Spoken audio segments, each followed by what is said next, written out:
Ingemet, Asociación Peruana de Hidrógeno, Engie, Viceversa Consulting, presentan Tierra Adentro con Oscar Díaz.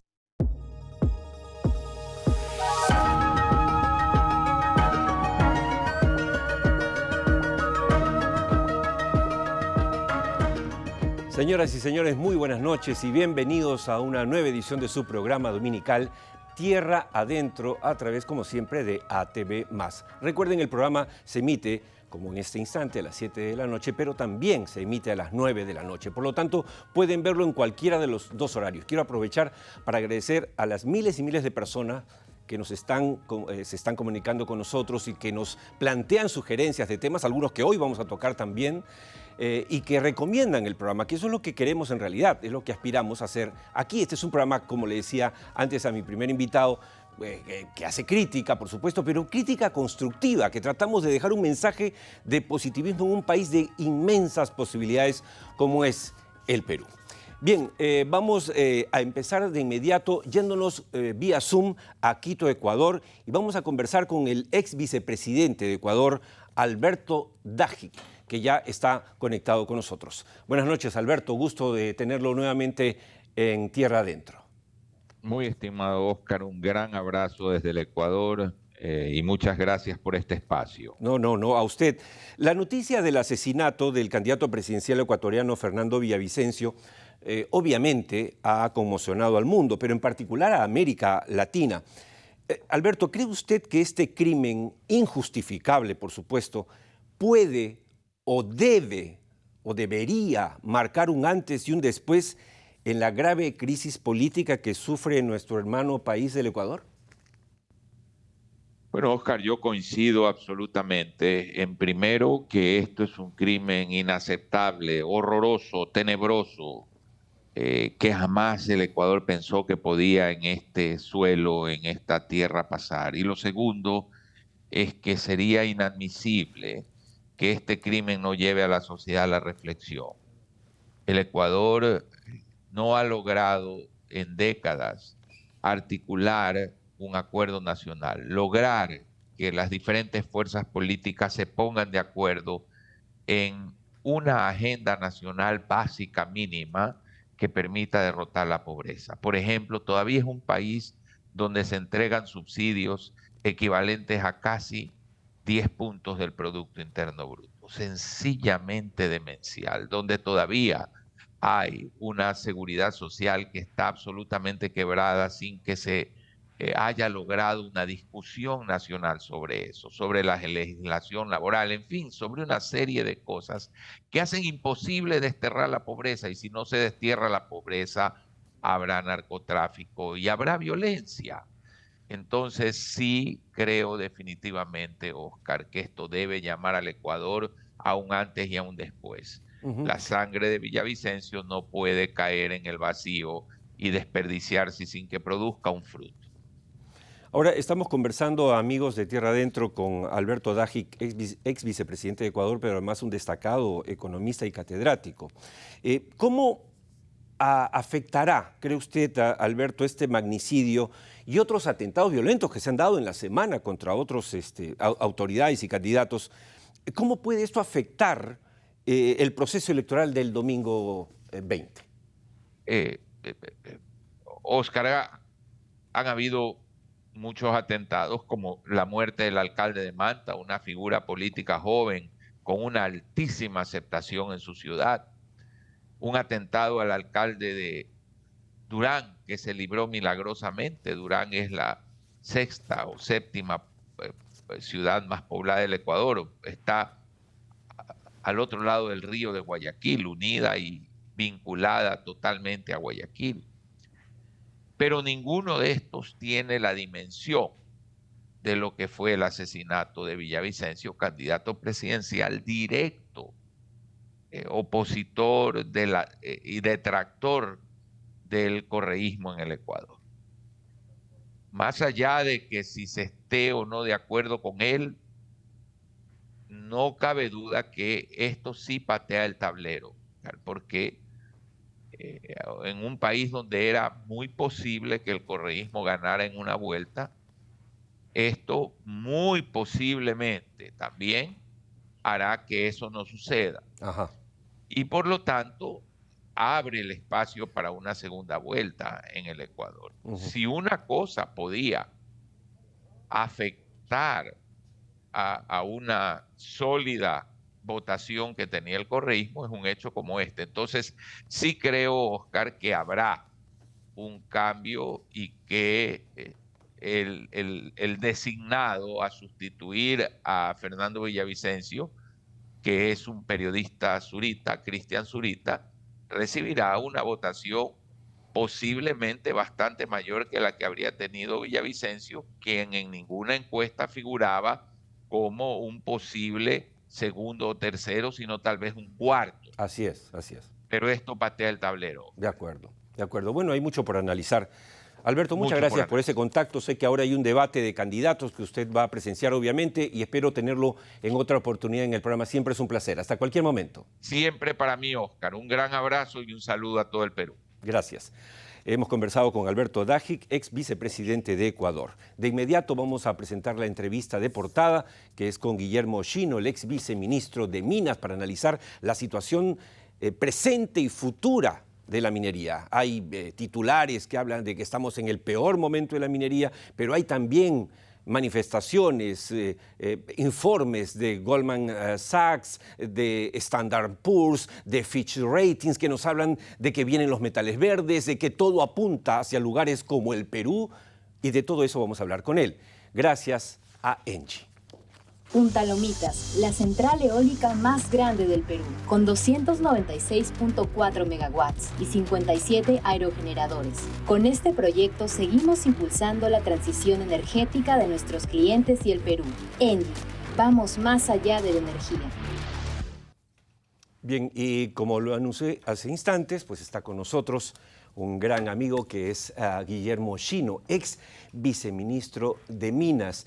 Él estuvo en el cargo aproximadamente 5 años.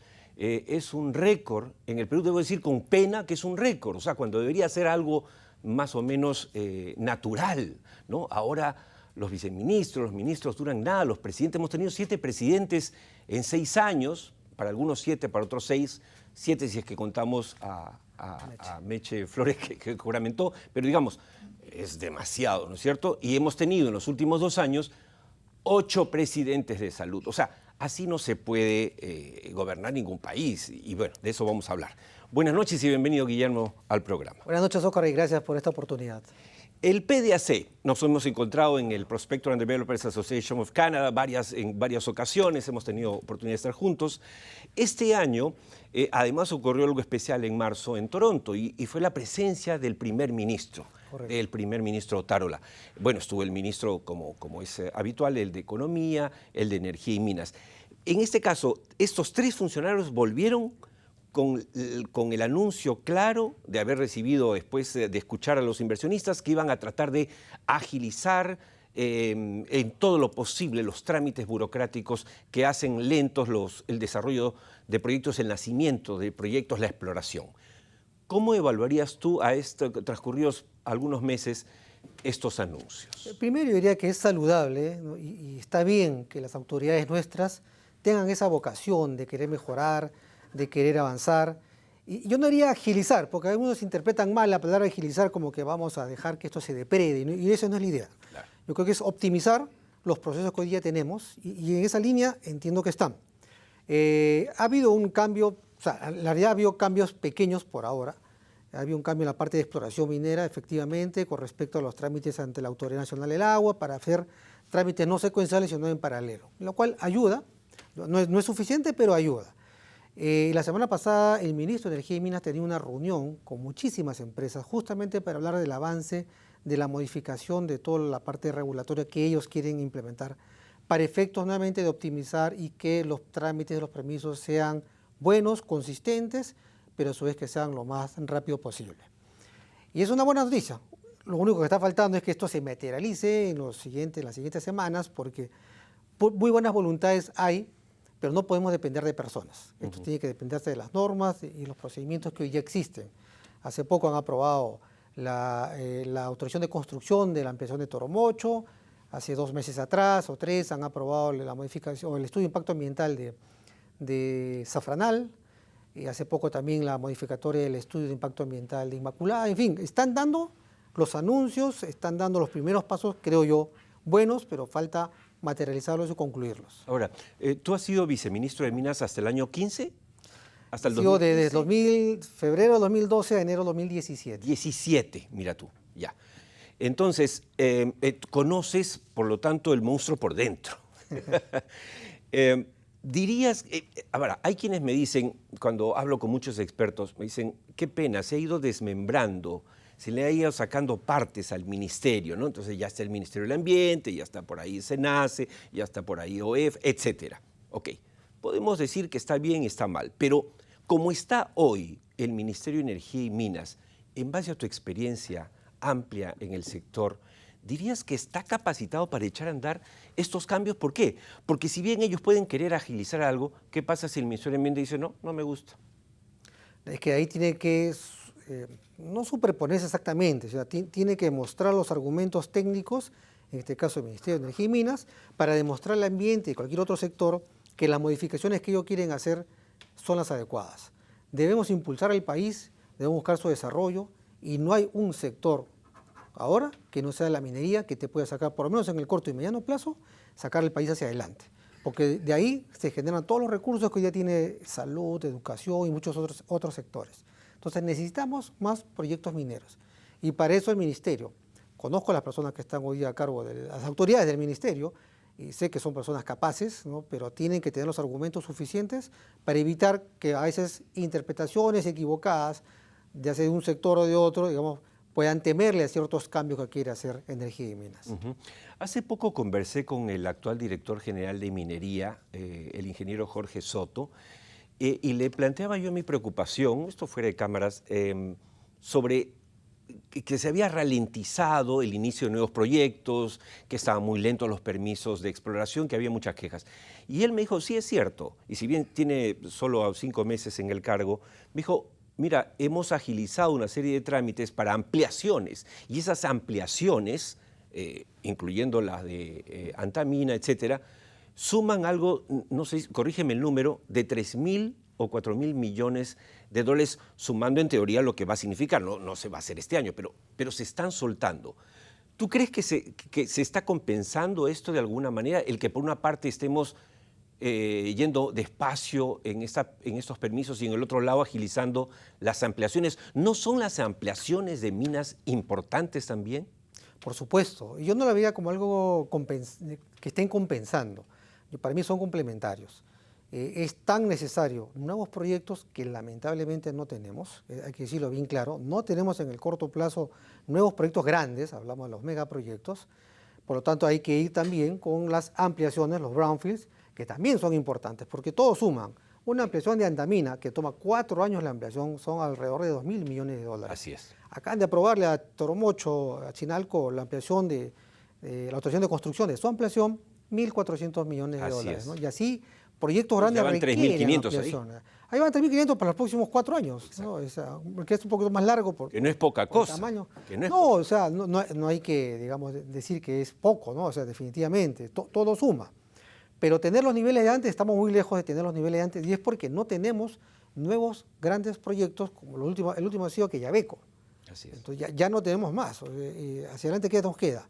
Con Haití María, que yo veo difícil, al menos que en el corto plazo se pueda avanzar. Pero no por eso debemos dejar de esfuerzos para poder avanzar en las exploraciones, porque muchos proyectos que hoy día son muy preliminares, quizás más adelante van a salir con la luz verde para poder implementarse. Claro, además de las ampliaciones están anuncios importantes como el que hizo aquí en el programa hace algunos meses el director general de operaciones de Sauder, Jorge Mesa, anunciando la inversión de 2.000 millones de dólares para casi duplicar la fundición de hilo y también ampliar la refinería. Es un aporte muy importante, además, en refinación y fundición, que es algo que escasea en el Perú extrañamente. Y lo que quería preguntarte a propósito de eso, Guillermo, tú sabes perfectamente, y lo hemos hablado, lo seguimos hablando, de que el cambio de la matriz energética le está exigiendo al mundo, ha hecho crecer y va a crecer más aún la demanda de minerales como los que tiene el Perú, los llamados minerales críticos en particular. Pero, ¿cómo hacemos para subirnos a ese tren y no perderlo? empieza por políticas mineras. Hay que tener una política minera ya no solamente pensando en la forma tradicional como hemos venido haciendo con la minería moderna, sino que darle una minería moderna un plus, digamos, desde el punto de vista de estos minerales para la transición energética. Definitivamente, o sea, con los compromisos de los países de emisión casi cero hacia el 2050 nos obligan a todos a tener fuentes de generación que sean limpias y las más conocidas, las más competitivas hoy en día principalmente son las fotovoltaicas y las solares principalmente, también las hidráulicas, pero mayormente son las dos primeras. Pero para la construcción de esas centrales se requiere mucho mineral, cobre, se requiere cobalto, se requiere litio, se requiere, en fin, una serie de nuevos, no nuevos minerales, sino minerales que poco le hemos estado mirando. Las tierras raras. Tierras raras también, ¿no? Y ahora está saliendo hasta el hidrógeno verde y varios colores del hidrógeno, pero en fin, lo importante es que hay que subirse al coche mediante una política y poder apoyar iniciativas privadas o hacer participaciones públicos-privadas con reglamentación o regulación ad hoc. No digo ni muy fuerte ni muy débil, sino la adecuada, que permita rápidamente a los inversionistas tomar el interés en un país en el cual tiene un enorme potencial geológico, poder seguir apostando, seguir invirtiendo en estos minerales que van a requerir la transición energética. Ahora, el ministro de Energía y Minas, Vera, se muestra muy, digamos, muy optimista y muy empeñoso en el trabajo del sector. Nos parece saludable, por supuesto, lo que viene haciendo, pero vemos menor convencimiento de parte de, digamos, de las más altas autoridades. O sea, como que les cuesta hablar del tema a la presidenta o al primer ministro. Mira, el presidente de Chile ya se ha reunido con el gobierno chino, con europeos, con Alemania en particular. Petro, como el izquierdista Petro de Colombia, se ha ido a Europa para conseguir cerrar tratos también para colocar su energía. Y nosotros no decimos nada. Hablo de la presidenta y el primer ministro. ¿No te preocupa eso? A ver, tantos problemas tiene el país. Esta administración ha entrado en diciembre después de este golpe de Estado que hizo el presidente Castillo. Entendería yo que ellos han querido empezar a trabajar de la mejor manera, pero les ha agarrado también el yacu, o sea, el niño. Han tenido problemas muy grandes, ¿no? Más que la propia economía y contexto político y social bien complicado, ¿no? Entonces hay que entenderlos de que, digamos, es un poco que los ha, digamos, trabado en parte. Y hay que ser, yo también soy positivo, hay que ser en todo caso optimista de que ellos ya están retomando el tema. Pensando más en el caso de la presidenta, porque el premier por lo menos ha estado en el PIDA, ha estado en este famoso Congreso Minero. Es una buena señal, ha dado muy buenas ideas, ha aportado bastante, y hasta hoy día, de las pocas veces que se refiere al sector minero, él tiene claro que el sector minero es el principal sector, mueve la economía del país, y es el que hay que seguir impulsando, ¿no? Más bien, en economía y finanzas, que ya es un sector que es en este caso con el ministro Alex Contreras, tienen unas mesas de trabajo, unas mesas de competitividad que vienen viendo qué ministerio, qué sector no está avanzando adecuadamente y está ajustando las tuercas, como se dice, para que los proyectos salgan adelante. Sí. Coincido contigo, quizá planteé mal mi pregunta. Los presidentes de Chile, ¿no es cierto?, Argentina incluido, Colombia, se están reuniendo con los países grandes, ¿no es cierto? ¿Para qué? Para mejorar el intercambio, la negociación de los minerales, de la energía, etcétera. Pero a nivel presidencial, eso es lo que yo no estoy viendo acá y me gustaría ver de parte de la presidenta, y lo decimos con buena onda, es decir, correcto. ¿Por qué no ir? El Perú tiene hoy, aquí termino esta reflexión, Guillermo, el Perú tiene hoy una posición espectacular. Puede sentarse con Biden y decirle, bueno, ¿qué me ofreces? ¿Qué le ofreces a mi país? Porque yo tengo los minerales que tú quieres. ¿Tú quieres recuperar cobre? Acá estoy yo. Y puede sentarse con Xi Jinping y decirle, oye, ¿tú quieres los minerales que yo tengo? O bueno, ¿tú también qué puedes ofrecer a mi país? Y eso no ha pasado. Eso es algo que me extraña. Entiendo. Pero recuerda que recién hace poco le acaban de aprobar o autorizar que la presidenta pueda viajar, digamos, y hacer sus trabajos de manera virtual, algo que no tenía. Entonces, nuevamente, veámoslo siempre, yo soy más optimista y veamos que ahora tiene la oportunidad la presidenta de demostrarle a todos que efectivamente va a tener una agenda aparte de la que siempre tienen, una agenda también orientada a sentarse con otros países para poder buscar algún tipo de intercambio o relación con países que podemos tener un intercambio minero, ¿no? Exacto. Es lo que queremos. Yo creo que solo falta creérsela, ¿no? Antes de terminar, el tema de los conflictos sociales es un tema que me consta, tú has enfrentado con mucha responsabilidad en esos 5 años como viceministro de Minas y ahora en el sector privado también lo tienes enfrente. ¿Tú crees que la Dirección de Gestión Social del Ministerio, digamos, tiene todas las herramientas que necesita para poder acometer el reto de gestionar y prevenir conflictos? Las herramientas las tiene, o en todo caso lo que estaría faltando son recursos. Yo no sé cómo está exactamente hoy en día, o sea, cuánta gente tiene abordando y la labor principal, tratar de prevenir los conflictos sociales a nivel nacional. Porque la Oficina de Gestión Social no solamente ve minería, ve también electricidad, los problemas de electricidad y los problemas en hidrocarburos, en los 24 departamentos. Y yo recuerdo en mi época teníamos entre 60 y 70 personas dispersas en todo el país y son los que nos alertaban. O sea, no es que una protesta nace de la noche a la mañana, se despierta, oye, la gente dice mañana salimos a protestar. No es así, eso se viene con tiempo. Exacto. Y nos alertaban con tiempo y habíamos... Es guerra avisada siempre. Es correcto, y había un trabajo preventivo que se hacía. No digo que siempre teníamos éxito, también teníamos errores, también hemos fallado, claro, varias veces, ¿no? Pero que generalmente la mayoría de las veces preveníamos y en todo caso el conflicto se daba en menor escala, no como las que hoy día tenemos.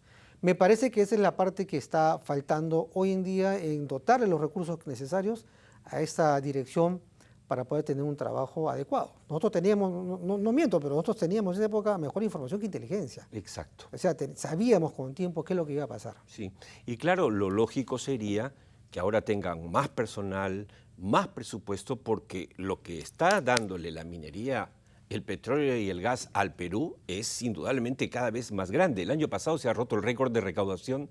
El año pasado, sí. ¿No es cierto? En recaudación, en todo impuestos lo que es minería. Es impresionante, si no, ¿cómo estaríamos? Te agradezco mucho, como siempre, es muy grato conversar con gente como tú, Guillermo, con esta experiencia más público-privada, con estos 5 años como viceministro de Minas, y siempre con una mirada positiva, que es lo que te caracteriza, así que por supuesto que te acompaño en ese optimismo. Gracias, Oscar. Así tiene que ser, tenemos que ser todos los peruanos. Sí, muchas gracias por haber estado con nosotros. Nos vamos a la primera pausa de hoy. Y tenemos mucho más para ustedes. Nos vamos de inmediato. Hemos estado conversando con Guillermo Chino, ex viceministro de Minas, que ha reflexionado con nosotros sobre lo bueno, lo malo y lo feo del sector minero y lo que se viene. Vamos entonces a los comerciales y regresamos con mucho más. No se muevan de ATV. Volvemos con Tierra Adentro.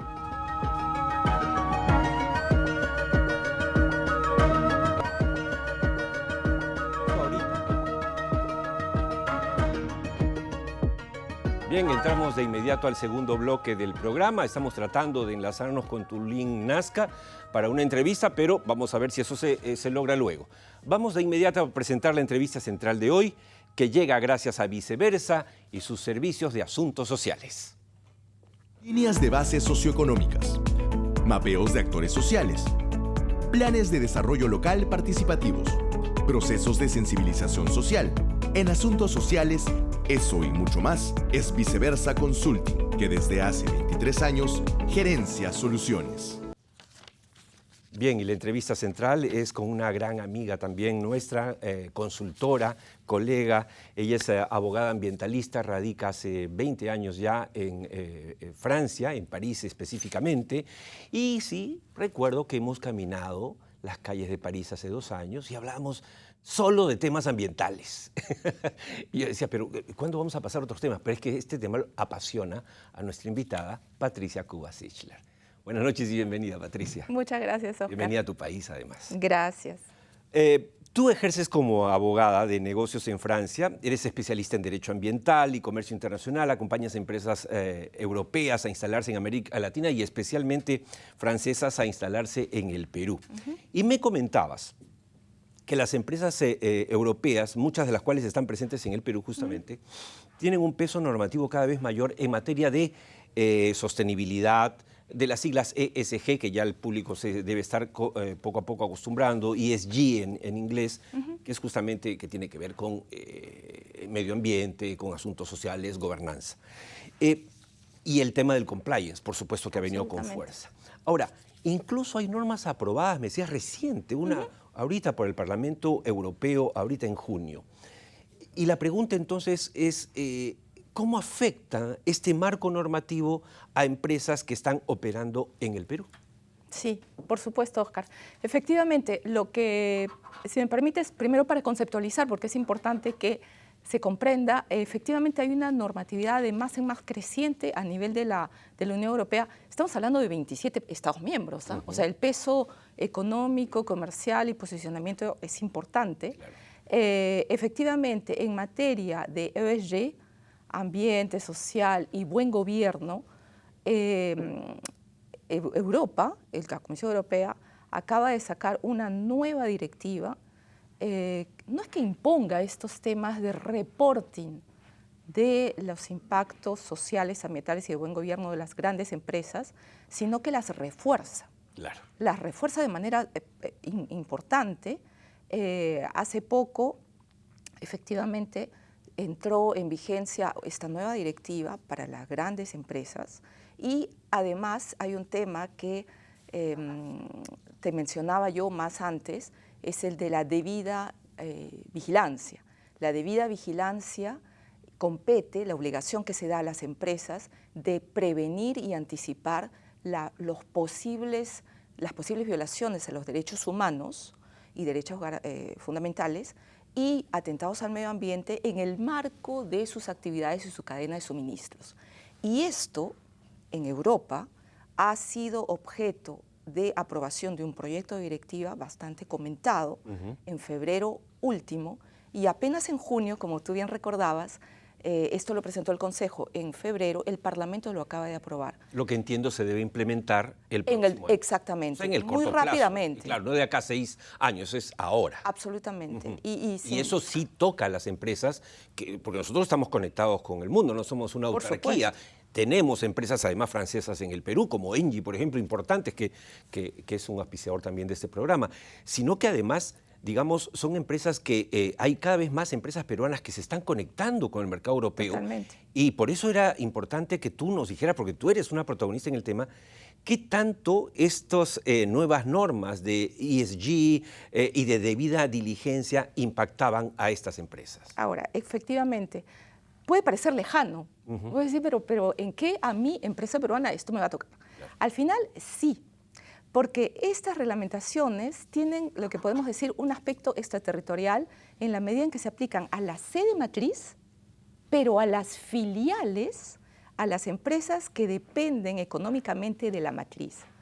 O sea, todas las filiales que están fuera y a toda su cadena de suministros, lo que implica los proveedores. Ahí sí, ya entonces, no se salva a nadie. Concretamente, para responder a tu pregunta, ¿qué significa hoy en el Perú? Yo trabajo con una empresa europea que entra dentro de los alcances de estas normas, no todas, hay que decir que son empresas muy grandes, sí, claro, muy importantes, de gran envergadura, pero que son las que salen justamente. Entonces, ¿qué vas a encontrar? Vas a encontrar que estos socios comerciales te van a decir, para protegerse ellos mismos de su responsabilidad, van a decirte, bueno, tú me provees madera, me puedes garantizar, me puedes definir que tu madera no proviene o que no tiene un círculo relacionado con la tala ilegal. Tú me provees servicios, yo necesito que me expliques y me des garantías de que tu personal está bien asistido, está bien tratado, que los derechos laborales se respetan, que no hay acoso sexual o de otra índole. En materia financiera, los fondos un poco de origen incierto, tienes que asegurarte que no son provenientes de lavado de activos, terrorismo, etc. Entonces, para ser muy claros y concretamente, no es que te impacte la ley a ti porque no tiene injerencia. Sí, claro. Te impacta lo que duele más, a nivel comercial, claro, a nivel de mi contrato. Claro. Yo soy proveedor hoy y mañana, gracias o debido a estas reglas, el proceso de renovación va a ser mucho más selectivo, mucho más severo Y si tú quieres iniciar relación con estas empresas, tienes que saber que vas a estar medido o evaluado en función de todos estos aspectos, ESG, debida vigilancia, en qué medida tu actividad toma en cuenta las circunstancias o los impactos sociales, ambientales, etc. Es una cosa indirecta, pero que toca directamente y en el corazón de la actividad, ¿no? Ahora, en el business. Claro, y para ser justos, ciertamente, y hay muchos empresarios que nos deben estar viendo y deben sentirse también, obviamente, tocados por el tema, hay muchas empresas peruanas que ya han empezado, digamos, a entrar fuertemente a manejar los temas del compliance, ¿no es cierto?, de la transparencia, de los derechos humanos, del ESG, etcétera. Sus avances, aunque no sean exactamente, no casen exactamente con la normativa de la cual nos estás hablando casi como en primicia hoy en el programa, porque ha sido recientemente aprobado por el Parlamento Europeo, ¿dirías que estos avances de las empresas peruanas ayudan a que esa normativa luego pueda engarzarse con la europea o hay que empezar de cero?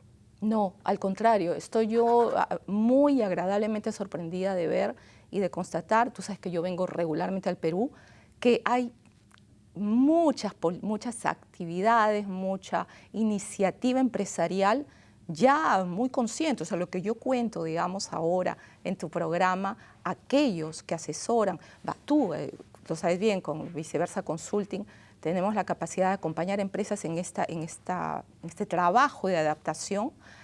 Sí, hay muchas cosas que se están haciendo, yo lo veo, por ejemplo, me entrevisté hace poco con las personas de la Asociación de Empresas Familiares del Perú, que mueven mucho la economía del país, sí, que están muy implicadas en una mesa de sostenibilidad. La Cámara de Comercio Franco-Peruana tiene una mesa de sostenibilidad. La Cámara Alemana hace poco también, apoyando un poco, ¿no?, en esta ola de armonización, habló sobre su ley alemana en materia de debida vigilancia, siempre confundo porque en francés se dice devoir de vigilance, debida diligencia, y que entró en vigor su ley alemana el 1 de enero de este año. Eso, permíteme que haga el hincapié en eso. Yo comparto en tu programa este avance europeo, pero no olvidemos que los Estados miembros son autónomos y muchos de ellos han tomado la delantera. La ley en materia de debida diligencia francesa es del 2017. Está largamente en vigor. La alemana que te comento entró en vigor este año. Entonces, estamos en lo duro. Pero es bueno lo que estás señalando. No es que acaba de darse cuenta Europa o acaba... No, ya hay avances, pero digamos, claro, esto lo convierte en algo mucho más corporativo, institucional, a nivel de Unión Europea, obviamente. Y lo que se hace en Perú es muy resaltante, muy positivo, y efectivamente están ya en la, digamos, en la lógica y en la temática, y yo pienso que esta oportunidad que me das de compartirlo no hace más que profundizar, aumentar, y no, para nada empezar de cero, al contrario, seguir cuidando mucho los temas, ¿no?, de evitar un poco la imagen falseada, el greenwashing. Tú hablaste de compliance, que es otra vertiente, pero en el compliance también está mucho el tema de ética de los negocios. Tú puedes ser compliance, pero no ético. Y eso es algo que en Europa, y la visión europea lo toma muy, muy en cuenta en estos temas ESG, sostenibilidad, etcétera. De acuerdo. Bueno, clarísimo. Los empresarios que quieran saber más o quieran conocer más de lo que está pasando en Europa, la legislación ambiental, cómo afecta a su empresa, bueno, muy fácilmente pueden ubicar a Patricia Cuba, además a través de la web de Viceversa Consulting. Patricia es abogada ambientalista, destacada y representante además para Perú y esta zona del mundo desde Francia, pero es una consultora senior de Viceversa Consulting y la pueden ubicar perfectamente a través del WhatsApp que tiene en nuestra web. Muchas gracias, como siempre. ¿Cuántos días más en Lima? Una semanita más. Una semanita más. Bueno, ya. A París. Gracias, Oscar. A París. Y ahí te alcanzaré, espero pronto. Encantada. Gracias. Ha sido Patricia Cuba Sichler y nos vamos de inmediato, si es que el director me confirma, nos vamos de inmediato a conectar con Tulín Nazca. Y esto llega gracias a Viceversa Consulting y sus servicios de asuntos ambientales. estudios de impacto ambiental detallados y semidetallados, informes técnicos sustentatorios, modificaciones de EIA, monitoreos ambientales para minería, petróleo y energía. En medio ambiente, eso y mucho más es Viceversa Consulting, que desde hace 23 años gerencia soluciones. Bien, vamos a conectarnos de inmediato entonces con John Guamaní, presidente del comité organizador de Tooling Miner. Está conectado con nosotros. Bueno, ahí está su imagen congelada porque está por teléfono, me parece, ¿cierto? Bien, en la Municipalidad de Tooling y su alcalde, Genaro Camaná, brindan a la pequeña minería y minería artesanal un régimen promocional con el fin de fortalecer su desarrollo a nivel nacional. Este programa habla de la gran minería, pero también se preocupa de la pequeña minería y de la minería artesanal. Y este es un evento que se está organizando justamente estos días. Miren, el 18, 19 y 20 de agosto se realiza en Tooling, Nazca, la primera convención y expoferia nacional para la pequeña minería y minería artesanal. Estamos conectados con el presidente del comité organizador, John Guamaní, que está allá en Tooling, Nazca. ¿Cuál es el principal, señor Guamaní, cuál es el principal objetivo de este evento? Muy buenas noches, mis estimados amigos de Tierra Adentro. El objetivo principal, son dos objetivos realmente. Uno es objetivos locales y el otro objetivos nacionales. Como organizadores, la Municipalidad de Tooling quiere velar específicamente por los intereses locales, porque Tooling es un pueblo, una localidad eminentemente minera. Más del 90% de sus ingresos económicos se generan a través de la minería artesanal. Entonces, queremos ayudar a nuestros compoblanos, amigos mineros, a nuestros compañeros, amigos mineros, a solucionar problemas álgidos, como por ejemplo uno de ellos es el tema de los explosivos, ¿no? Que por trabas burocráticas, por leyes mal fundamentadas y sobre todo por el desinterés de los gobiernos de turno, no podemos llegar a consolidar armoniosamente dentro del tema de formalización este tema. Ya a nivel nacional, por ejemplo, tenemos hoy en día problemas básicamente en las comunidades mineras, ¿no? Las comunidades mineras hoy en día, por ejemplo, se están empoderando gracias a la minería artesanal, en la cual el Estado no está participando, no está interviniendo en de repente ver la forma de cómo relacionar este trabajo, que es bastante independiente, que no necesita del gobierno para poder desarrollarla, ¿ya?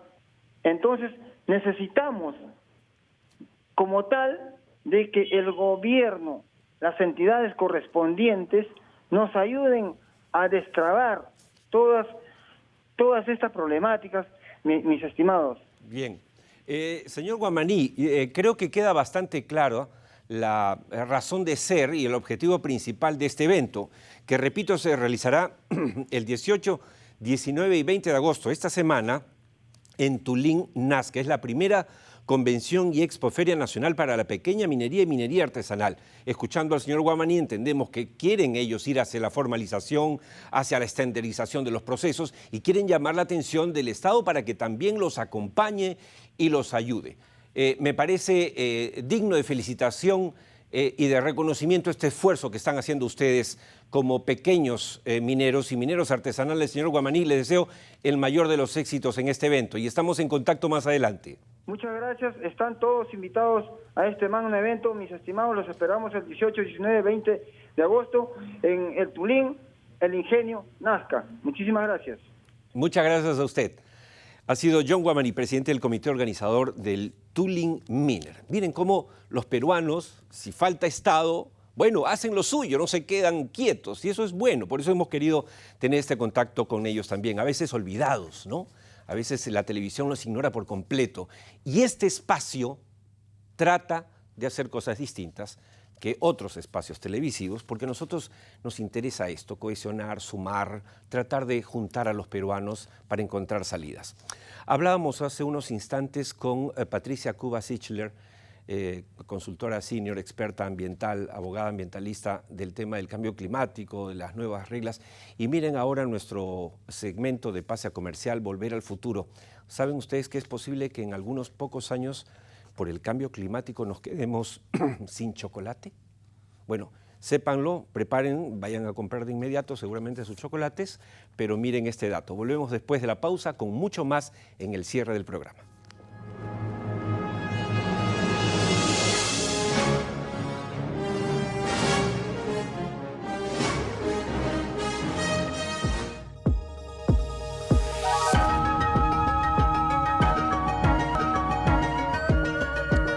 Bien, empezamos el tercer y último bloque de Tierra Adentro, como todos los domingos en su doble horario estelar de las 7 de la noche y las 9 de la noche. Les recuerdo a todos también los que quieran ver los programas anteriores, las entrevistas a empresarios, a investigadores sociales, ¿no es cierto?, a todo tipo de personas que tienen algo que decir y que están en el programa, simplemente tienen que ingresar a YouTube y buscar Tierra Adentro Perú.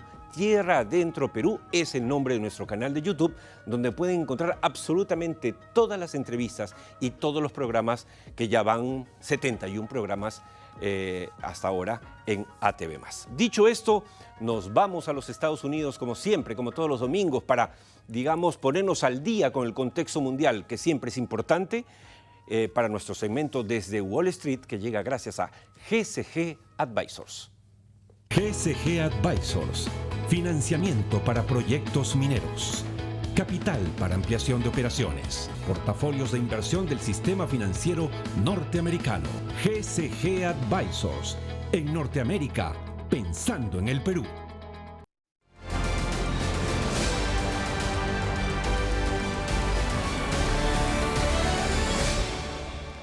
Y ya estamos conectados, como siempre, con José González, gerente asociado de GCG Advisors. Buenas noches, José. Buenas noches, Oscar. Encantado de estar con ustedes siempre. José, los incendios forestales iniciados el 8 de agosto en Hawái han causado alrededor de 100 muertes hasta ahora, va creciendo el número, y 1.000 personas desaparecidas aproximadamente, en lo que se ha convertido en el peor incendio de su historia. Casi en las noticias que hemos estado siguiendo nos dicen que casi el 80% de la ciudad de Lahaina, en Maui, se ha incendiado. Hemos visto las imágenes. ¿Qué tanto tiene que ver esta desgracia con el cambio climático? Es correcto, Oscar. Ya es el incendio forestal más devastador en la historia de los Estados Unidos por el número de víctimas. Y este es un incendio particular, porque es una confluencia de circunstancias que van de la mano del calentamiento global, a pesar de que no se originan exactamente con el calentamiento global, pero ya se está usando como una advertencia para lo que podría suceder, por ejemplo, en California. Es la mezcla de que el primer paso, deforestación. Esta es una zona que ha sido deforestada sistemáticamente por cultivos, por ganado, por construcción urbana y por turismo. La deforestación que generó que se acabó con la selva tropical que había en esa parte de Hawái, en Maui, y no llueve. Es un clima ideal para los turistas porque no llueve, uno puede ir a la playa, pero es muy negativo para la zona. Entonces, primero la deforestación, al mismo tiempo una gran sequía, que es una sequía global que nos persigue en todo el mundo. Hay condiciones de sequía serias en Panamá y en Uruguay, por ejemplo, y no son culpa de ningún gobierno, sino es un problema global. El aumento en las temperaturas, que calienta la temperatura, dicen que este es un incendio de la tierra hacia arriba, o sea, del gas, del pasto. Y segundo, un tifón. Condiciones de tifón por la época del año, y el fuego se extendió, acabó prácticamente con el 86% de Lahaina. Como mencionabas, esos son los números de las víctimas. 4.500 personas se han quedado sin vivienda, 14.500 personas desplazadas. El costo se calcula en 6.000 millones y la reconstrucción va a tomar décadas. Y recordemos que hace poco nomás comentábamos lo que pasó, el incendio forestal tremendo en Canadá, un sitio pues que no es caliente, ciertamente, ¿no? Pero estamos viviendo momentos muy difíciles y reflexionamos sobre estos temas, José, y lo tocaba, porque hay que llamar la atención de los peruanos. Nosotros no estamos ajenos en absoluto a esto.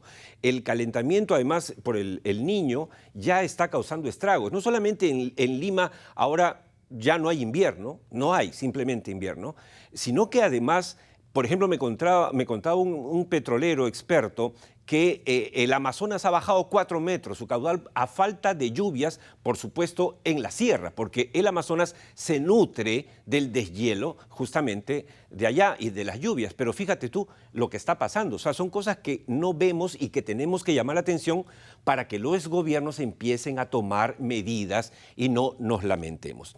El segundo tema que quería abordar contigo, José, eso es que un reciente informe de Goldman Sachs ha empezado a hablar de los metales verdes. Mucha atención. Y la pregunta que te hago es, ¿esto es un sinónimo de los minerales críticos de los cuales estamos hablando contigo hace más de un año o es otro concepto? Es un segmento de los minerales críticos. Recordemos que hay 2 listas de minerales críticos, las del Banco Mundial, que son como 16, 19, y la de Natural Resources, que es el ministro de Energías y Minas de Canadá, que habla de 31, 33. Lo interesante del reporte de Goldman Sachs, que recién se publica, es un reporte de inteligencia, es que lo que dice Goldman Sachs tiende a tener un impacto muy grande entre los inversionistas. Y hablan de que la inversión en metales verdes va a incrementar, va a subrayar las dinámicas que están regiendo la minería, la transición energética en función de la electromovilidad y la transición energética. Y habla específicamente del níquel, el litio, el cobalto, pero sobre todo el cobre. Y dice que la inversión en estos metales y los beneficios fiscales que están creando distintas legislaciones y la competencia global de la que hemos hablado en el pasado, en tierra adentro va a seguir generando interés tanto como inversión como en las cotizaciones de los metales. Goldman Sachs prefiere enfocarse en la estructura que va a determinar que los precios sigan subiendo, la demanda supera la oferta, y no en la coyuntura, que es las dinámicas de la economía china que siguen manteniendo volatilidad en el cobre y el oro, por ejemplo, que representan los metales industriales y metales preciosos. Y esta semana The Economist saca un artículo muy largo de que este podría ser el siglo latinoamericano en virtud de sus ofertas de materias primas en alimentos, petróleo y gas, y fundamentalmente minerales críticos que ninguna parte del planeta puede minar ni producir, sino hasta dentro de 3 décadas que ya existen en América Latina. O sea que, claro, de alguna manera el cobre, del cual somos el segundo productor mundial, ya tiene otros 2 sobrenombres, mineral crítico y metal verde.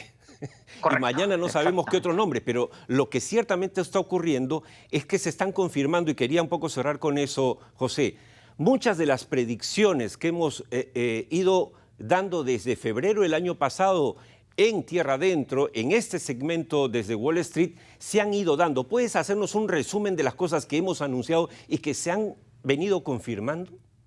Primero, subrayamos que el reporte de S&P sobre el cobre era clave porque apuntaba a la clave, que es que la demanda va a superar a la oferta hasta en varias veces, generando un incremento en los precios del cobre de aquí al año 1952, que hay una lucha regional entre los Estados Unidos y China, y a la que se sume Europa, que va a seguir centrando el interés en los metales críticos. 3, que la inversión en los minerales críticos va a continuar y que el Perú sigue siendo la encrucijada más importante de esa demanda, porque en el Perú tenemos minerales minables, es decir, tenemos la capacidad, la infraestructura y las reservas para producir esos minerales, exactamente lo que dice The Economist. ¿Qué nos falta?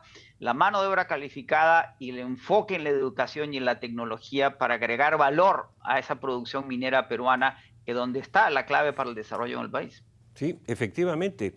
Y esas cosas que hemos ido repitiendo, pues han ido dándose en el tiempo, y lo único que falta, y lo conversamos al inicio del programa, José, con Guillermo Shino, ex viceministro de Minas del Perú, es que como que todavía no nos falta, nos gustaría escuchar a la presidenta Dina Boluarte hablar de estos temas, como lo hace Boric en Chile, o como lo hace hasta el propio izquierdista, ¿no es cierto?, enemigo hoy día del Perú, el señor Petro de Colombia. Pero él también se mueve, él también gestiona. Y ojalá veamos eso pronto en la persona de la presidenta Dina Boluarte, para subirse al tren del desarrollo y de la demanda mundial de los metales que el Perú produce. Exactamente, su visita a Brasil y los acuerdos sobre la Amazonía apuntan en la dirección correcta. Y lo que acaba de suceder en La Jaina es clave, porque sin una transición energética efectiva no vamos a reducir la temperatura global. La solución tiene que ser global Y todo pasa por un enfoque en los minerales críticos y el valor agregado que dan para transformar la matriz energética. Estupendo. Como siempre, interesante conversar, enterarnos de las últimas noticias a nivel internacional que tienen un impacto directo, amigos, no indirecto. No es que estamos hablando porque nos gustan estos temas, nos gustan, nos interesan, pero nos tocan directamente a los peruanos. El destino del Perú está en estos temas, no en los mochasueldos. Muchas gracias. Hasta el próximo domingo, José. Y vamos despidiendo el programa con una frase. En esta ocasión, la semana pasada hablamos de Robert Oppenheimer, protagonista ahora de la película, ¿no es cierto? El personaje, me refiero, a propósito de esta película tan reconocida mundialmente. Pero ahora hablamos de una persona que además también intercambió ideas y tiempos con Oppenheimer. En este caso del físico Albert Einstein, que dice, en los momentos de crisis, solo la imaginación es más importante que el conocimiento. Lo decía un hombre que vivía del conocimiento, pero es que la imaginación es parte esencial del ser humano, si no somos robots. Ok, eso ha sido todo por hoy. Muchas gracias por habernos acompañado, como siempre, en esta hora, como todos los domingos. Recuerden que la próxima semana nos encontramos igual, a las 7 de la noche o a las 9, a la hora que ustedes deseen, en esta su casa, ATV+, en este su programa, Tierra Adentro. Oscar Díaz les reitera su gratitud por estar con nosotros siempre y los invita a acompañarnos la próxima semana, si Dios quiere. Gracias.